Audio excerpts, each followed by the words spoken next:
Alright guys, I have a newer coach for you today. This is a 2018 Momentum fifth wheel toy hauler. This thing is massive. It's like 4 steps just to get up on this thing. It's got 2 patio awnings. They're both power awnings. You can see one right there. I had to change out the fabric on the front one because it tore.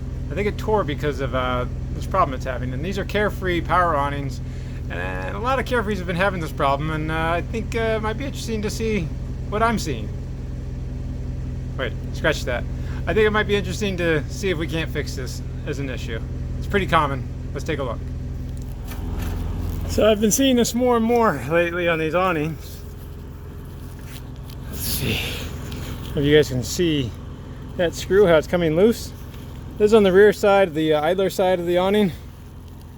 On the front side, that's where the motor is. This side has no spring tension, no anything. It's just a wheel. And I found that these screws, you can see, are loose. There's really nothing holding that in, which I think also causes these heads, because they're only mounted right here, and they twist. They do a little bit of, let's see, twisting like that to bind up. So much so that when I did the fabric on that front one, I had to put all new hardware in anyways. So these are the screws that are supposed to be in it. Just little self-tapping number 2 square bits. There you go. I think the owner's already upgraded his, as you can see, to a new screw. So my repair is to take the screws out, and we're going to put some rivets in, and instead of just doing 2, we're going to have 3. And I think that solves most of the problems.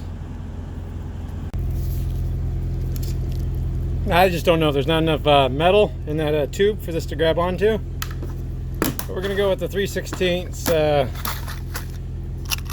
half-inch blind rivets right there. These are full shank. Put these in. This is what you normally put in an awning anyways. So I'm going to put 3 of those in. It's the first one I need to put in. Let's take a look. Alright, so there's the one. The other one's on the other side. They're pretty much halfway on, so they're just opposing. So I'm just going to pick up a spot in the middle, drill a hole, and put a rivet in. Then drill this one out, and then drill that one out so it doesn't fall out on me. So here we go, right about there. Looks good to me. Doing just a 3/16 drill bit. That's all we're doing. Probably should get a sharp bit.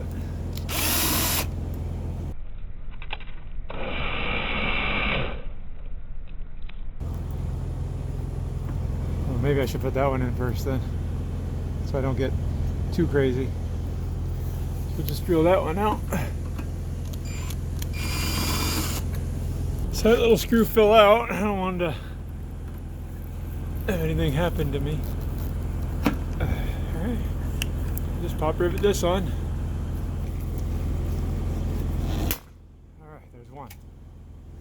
Finish drilling that one out, put it in, and then we'll be nearly done with this side.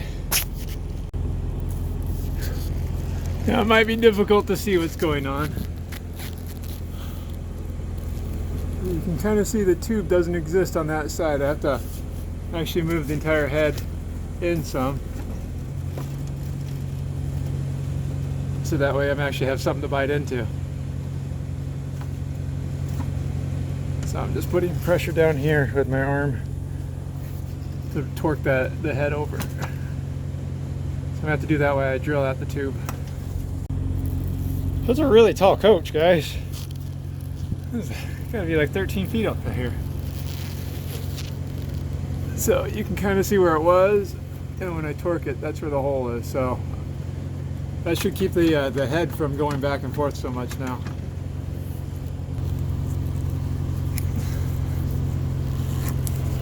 Alright, there's 2.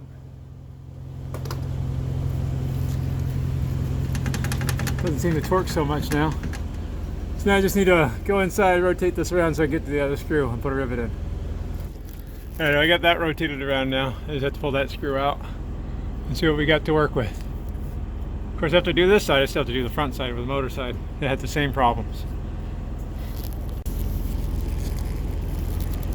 Well, I pulled that out, but yeah, it's much bigger. It's bigger than a 3/16 hole, so I wouldn't want to pull that one out. I'm just going to drill another hole and put a rivet right about there, and that'll be just as good. All right, and with that one,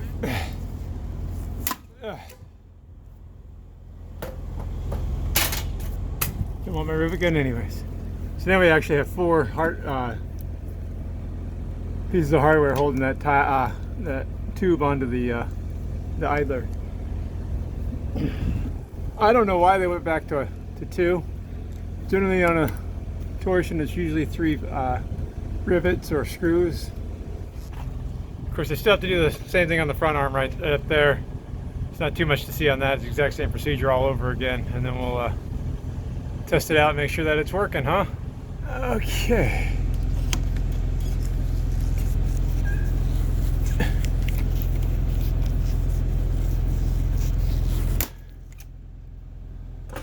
Whew.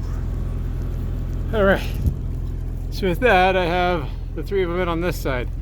1, 2, and 3's over there. So I think we should be secure again. Let's run this thing out and see how we do. I know it's really common. These arms, they squeak, they bind. Usually that's a good indication that your heads are loose up on the arms. So let's run this thing out.